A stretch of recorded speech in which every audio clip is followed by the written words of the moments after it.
Alright guys, in this video I'm going to show you the full mechanism for acetal hydrolysis in acidic media. What this basically is it's taking an acetal and pushing the reaction backwards to form the carbonyl and alcohol groups. So the thing about acetal formation and acetal hydrolysis is everything is equilibrium. So depending on the reaction conditions, you can push the reaction in either direction.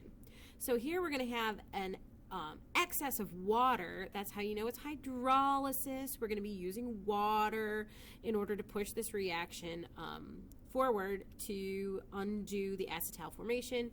We're going to form a carbonyl compound and 2 equivalents of alcohol. So here we go. Acetal hydrolysis in acidic media. The first thing that happens is one of the acetal ether groups gets protonated.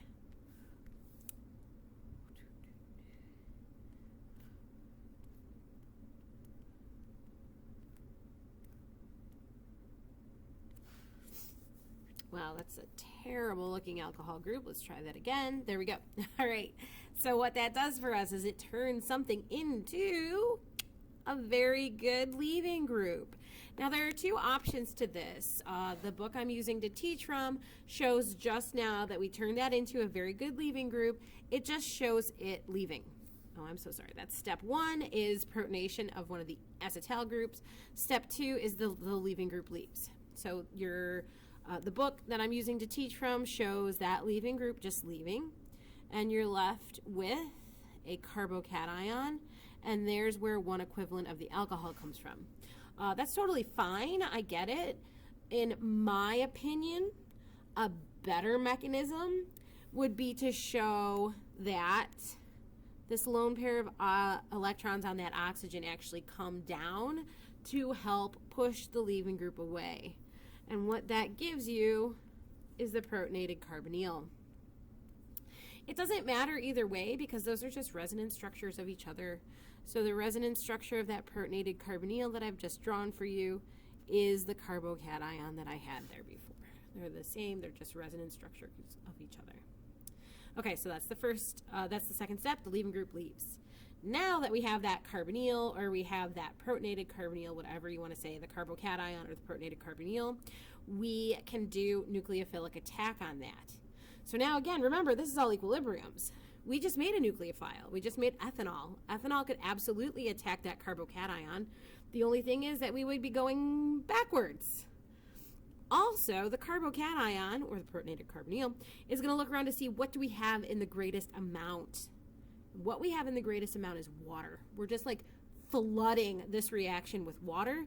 So that carbonyl is going to be more likely to react with water than it is to react with that molecule of alcohol that we just took off of it.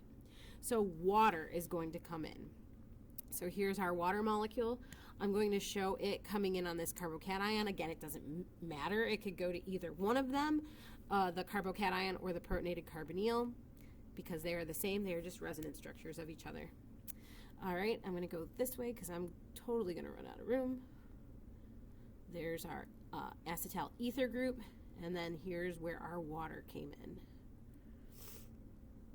And that's going to have a positive charge because it has 3 bonds to the oxygen. Okay, so that is number 3, nucleophilic attack. Now, what's going to happen? We're going to deprotonate that to form the hemiacetal. Because just like I said before, in the formation of the acetal, you stop at the hemiacetal halfway through. In the hydrolysis of the acetal, you stop at the hemiacetal halfway through. So we're going to use water or alcohol, whatever is around, to do this deprotonation. Since, again, we have water in huge excessive quantities, I'll use water to do the deprotonation to stop at the hemiacetal.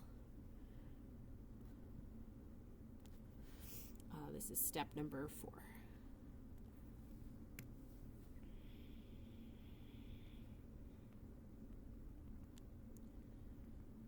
And there's our hemi. All right, so let's just continue right on. We still have acid around. We have oxygens. Oxygens like to get protonated by acids. So We could either protonate the alcohol group of the hemiacetal, but that would just take us backwards. Instead, if we protonate the ether group of the hemiacetal, that's what's going to, oh, just hit the wrong button. That's what's going to push us forward. So we're going to protonate that ether group of the hemiacetal.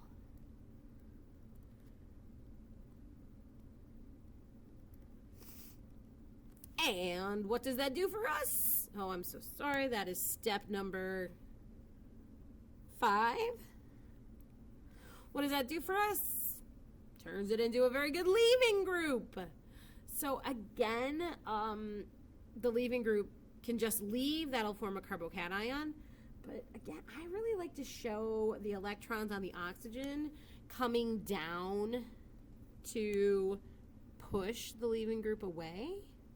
That's my preferred mechanism for that. It just feels good to me because, you know, I've said before, if you can reform a carbonyl, you should try to reform a carbonyl. And so here, why not? You know, we have that oxygen that has lone pairs on it. It has a leaving group, kind of like the group 2 carbonyl compounds.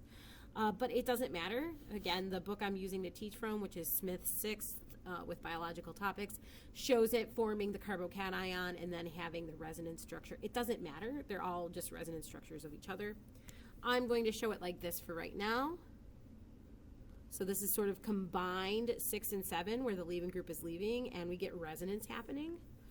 So I'll say 6/7 for this. We form a protonated carbonyl plus another molecule of our ethanol. Now what's left? We just got to clean up the reaction. We're not going to leave that carbonyl being protonated, so we're just going to deprotonate it, again with some water that's present in high quantities.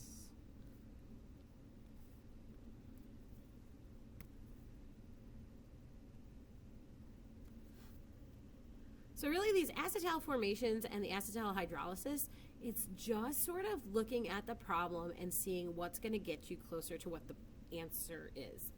That sounds a little bit vague, but what I mean is if you know that acetal hydrolysis will give you a carbonyl compound and alcohols, or you know that acetal formation will give you an acetal, then a lot of just proton transfers and nucleophilic attacks are what's going to get you through this mechanism. It looks kind of messy, but each step is something that's relatively straightforward. Protonation, deprotonation, leaving group leaving. All of these are reactions that you've seen a number of different times. And so just kind of keep your cool when you're doing these mechanisms, and that it shouldn't be too challenging. Thanks a lot.